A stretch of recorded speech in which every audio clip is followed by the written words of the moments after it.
जय श्री राधे मित्रों, कैसे हैं आप सभी लोग। आपसे मिलते हैं तो बहुत खुशी मिलती है मुझे।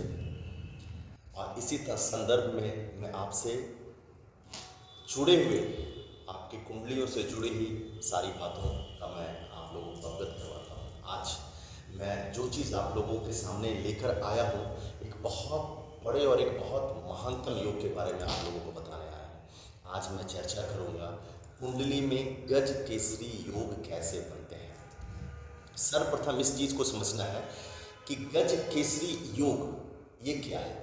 ये चंद्रमा और बृहस्पति के मिलन का एक योग है। जब भी कुंडली में केंद्र में या त्रिकोण में चंद्रमा और बृहस्पति की युक्ति बनती हो तो ये गज केसरी योग बनता है। और ये बहुत प्रबल योग माना गया है, बहुत प्रबल योग, बहुत महानतम योग। ऐसे योग राजा महाराजाओं की कुंडलियों में देखे गए हैं, ऐसे लोग बड़े बड़े मिनिस्टरों की कुंडलियों में देखे गए हैं, ऐसे योग बड़े बड़े ऑफिसरों, बड़े बड़े पदाधिकारियों की कुंडली में देखे गए हैं। लेकिन सवाल ये है कि इस योग को आप प्रबल कैसे करें। हैं बहुत सारे लोग मुझसे बात करते हैं, सौरभ जी हमारी कुंडली में गज केसरी योग है लेकिन ये एक्टिव नहीं है। तो मैं उन्हें बताता हूँ कि गज केसरी योग एक सामान्य योग नहीं है। आपकी कुंडली में गज केसरी योग बन रहा है और ये एक्टिव नहीं है, तो इसे एक्टिव कैसे किया जाए इसे मैं बताऊंगा। लेकिन सबसे पहले आप इस चीज़ को समझ लें, इस बात को समझ लें कि जिस भी भाव में बृहस्पति और चंद्रमा की युक्ति बन रही हो या बृहस्पति और चंद्रमा आमने सामने हो, किसी भाव में आमने सामने हो, केंद्र में हो, त्रिकोण में हो, आमने सामने जहाँ से एक दोनों की दृष्टियाँ पड़ रही हो, तो ये बहुत प्रभावशाली योग है।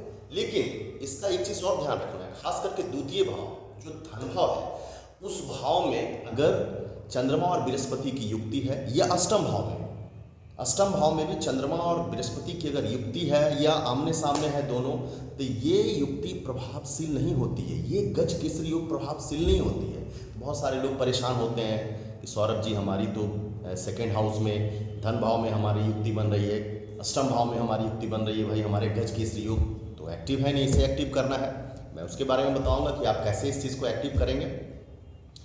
ये महानतम योगों में से है, आप समझ जाइएगा मैं क्या बोल रहा हूं आपको। अगर आपकी कुंडली में ये योग हैं, इसको एक्टिव करना है। केंद्र में बैठा बृहस्पति और चंद्रमा अगर आपस में मिल गए तो इतिहास लिखते हैं। खास करके इस चीज का ध्यान रखिएगा कि चंद्रमा अगर वृश्चिक राशि में हो और बृहस्पति कर्क राशि में हो तो ऐसे लोग जो है वो इतिहास लिखते हैं, इतिहास के पन्नों में दर्ज होते हैं। वो कामयाब नहीं बल्कि काबिल की श्रेणी में आते हैं।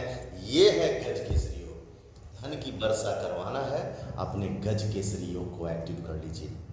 बहुत जबरदस्त योग। हाँ, तो मैं बता रहा था कि बहुत सारे लोगों की कुंडलियों में गज केसरी योग बन जाते हैं, लेकिन वो मतलब कि प्रबल नहीं है, वो एक्टिव नहीं है, लोग परेशान हैं, हमसे बात कर रहे हैं। तो इसको कैसे एक्टिव करना है इसको समझिए।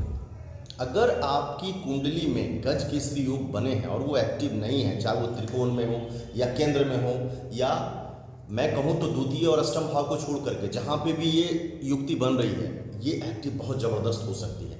इसके लिए करना क्या है, आप किसी अच्छे विद्वान ब्राह्मण से, इस बात पे मैं फिर से जोर दूंगा, एक बार नहीं सहस्त्रों बार मैं जोर दूंगा, किसी विद्वान ब्राह्मण से जो इसके जानकार हो। प्रत्येक ब्राह्मण इसके जानकार नहीं हो सकते हैं, जो इसके जानकार हो आप उस ब्राह्मण के संपर्क में जाएं और उनको कहें कि मेरी कुंडली में गज केसरी योग बने हैं।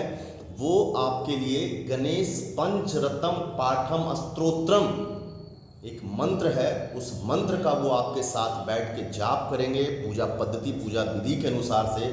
मैं दावे के साथ कहता हूँ कि अगर आपने इस चीज़ को करवा लिया तो आपके गज केसरी योग इतने प्रबल हो जाएंगे, इतने प्रबल हो जाएंगे कि आप अर्श से फर्श पे चले जाएंगे। ये मेरा दावा है। आप इसको करवाएं और संशय हो तो जरूर एक बार एस्ट्रोलॉजर सौरभ से आप बात करें। और आपके कुंडली में अगर गज केसरी योग बने हैं तो मैं दावे के साथ उसे पावरफुल करवा दूंगा। जय श्री राम।